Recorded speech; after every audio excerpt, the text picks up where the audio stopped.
Olá pessoal, esse é o experimento de preparo de soluções. Toda vez que nós preparamos uma solução, não importa qual seja o soluto, neste caso nós vamos usar cloreto de sódio, perfeito, que é o sal de cozinha. Mas não importa qual seja o soluto, ou seja, a substância que nós dissolveremos em água, é importante eu conhecer as características como massa molar, ou seja, quantos gramas um mol dessa substância apresenta. A partir disso, eu consigo determinar qual é a concentração que eu quero preparar da minha solução, tá certo?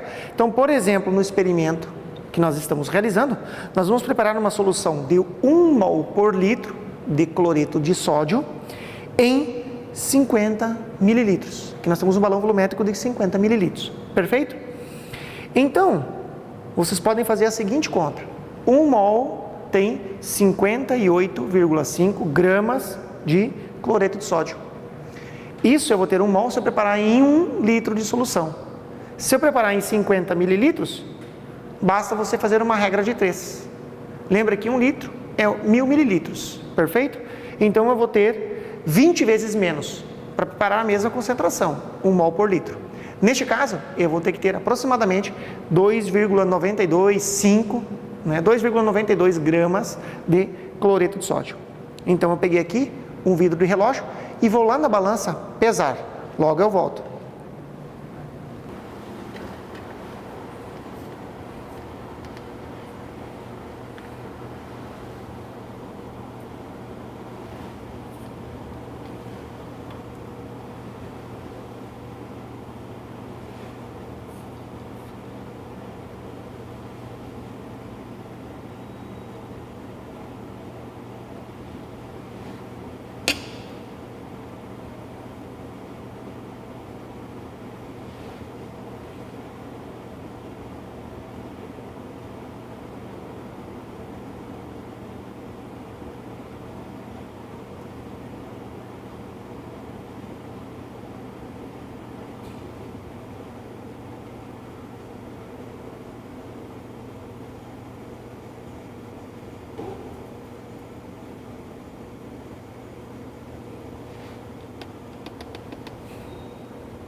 Está aí 2,92.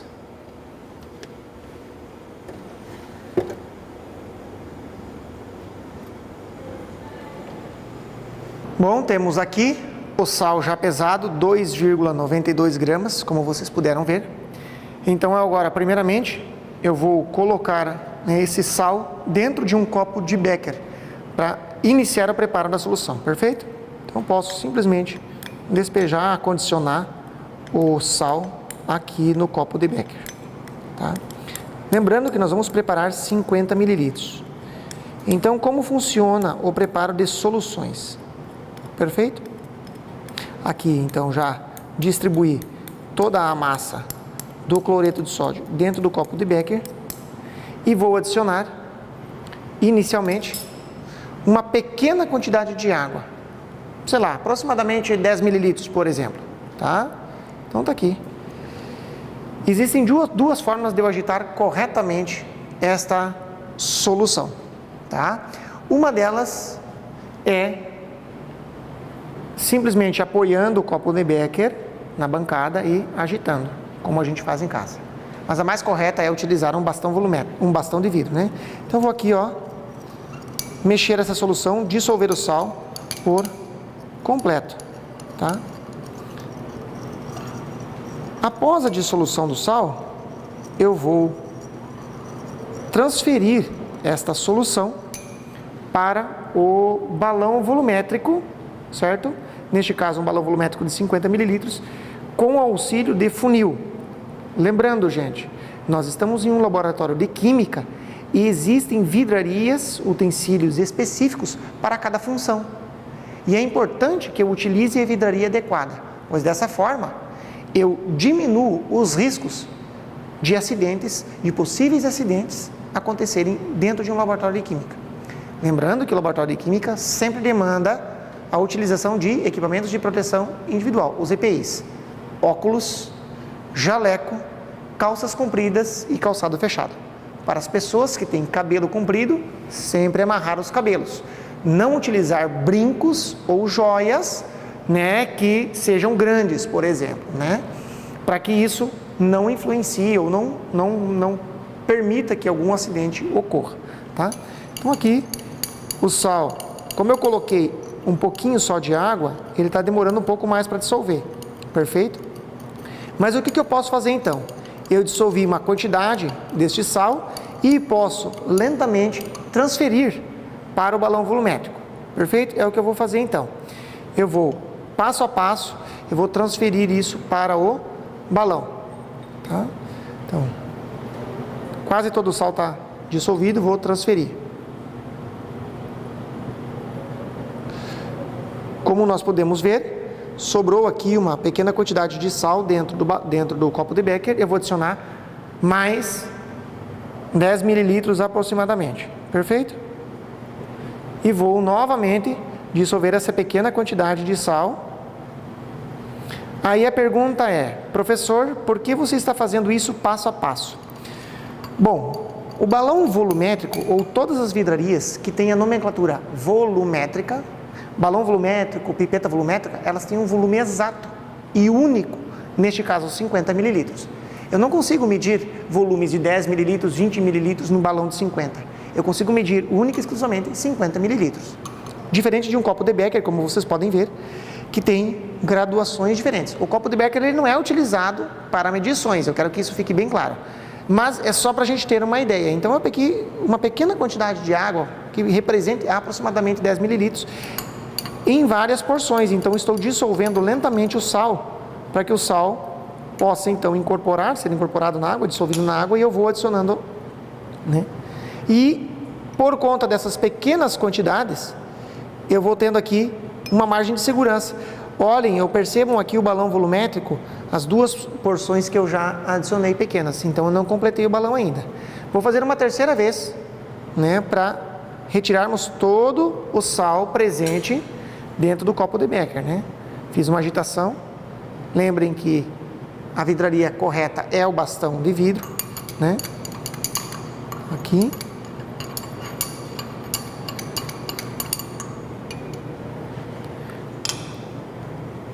Tá? Sal todo dissolvido, transferi para o balão volumétrico, certo? Removi o funil para observar a nossa solução. Então nós podemos perceber que aproximadamente nós temos aí metade do balão completo. Se nós olharmos com um pouco mais de atenção, tá? Aqui no bico, né, no gargalo do balão volumétrico, eu tenho uma linha quase imperceptível, né, a qual representa o volume de 50 mililitros. Então, para que eu prepare exatamente 50 mililitros de solução, a partir de agora, eu preciso complementar esta quantidade até a linha demarcada para eu obter uma solução de 1 mol por litro de cloreto de sódio no volume de 50 mililitros. Então, vamos lá. Eu vou colocar novamente o funil para auxiliar na adição de água e vou completando com água, né, até que a nossa solução esteja pronta. Jogo, você está olhando a solução de cima. Esta é a forma correta? Não. É justamente aí que eu queria chegar para vocês. Eu fui adicionando com o propósito de mostrar que a gente precisa estar atento às adições de volume. Qual é a forma correta de eu olhar o volume de um determinado, neste caso, balão volumétrico, de uma pipeta, por exemplo? Eu preciso estar na altura dos olhos, certo? Por quê? Porque o menisco é uma espécie de uma bolha que ela é formada na vidraria e a marcação ela tem que estar alinhada na parte de baixo com o menisco. Como é que eu posso garantir que ela vai estar alinhada? Tão somente se essa marca estiver na altura dos meus olhos, certo? Aqui nós temos a bancada um pouco mais elevada, então eu vou subir esse balão volumétrico aqui para cima, para que eu possa enxergar com mais certeza, né, para que a ferição possa ser adequada. Perfeito? Então vamos lá. Vou adicionando lentamente.